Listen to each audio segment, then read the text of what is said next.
Capcut has introduced a new feature in version 5.7.1, a new screen recording option accessible directly from the home screen. You can start screen recording by clicking on the Record Screen button. Also, you can record the screen in a project. Click on the Record button, which is conveniently located next to the Import button. After clicking on the Record button, you will get this recording interface. Here, you can set up your camera and microphone. Click on this down arrow next to the video icon to select your camera. If you have a webcam or camera connected, you can simultaneously record both your camera and desktop screen.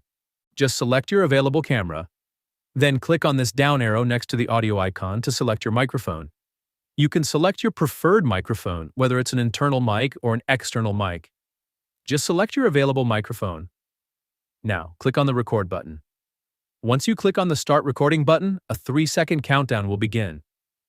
Now, you can capture anything on your computer, including websites in your browser. When you're finished, click on the Stop Recording button. Here, you will have two options. The first is to download your recording to save it to your computer. The second is to edit it further by selecting the Edit More button, which will open a new project inside Capcut, enabling you to edit your recording before saving or sharing it. That's it. Now you can record and edit your screen inside Capcut Desktop.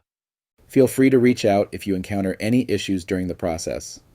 If this video helps you out, please leave a like and subscribe. Comment below if you have any questions. If you need further assistance, consider hiring a professional using the link in this video below.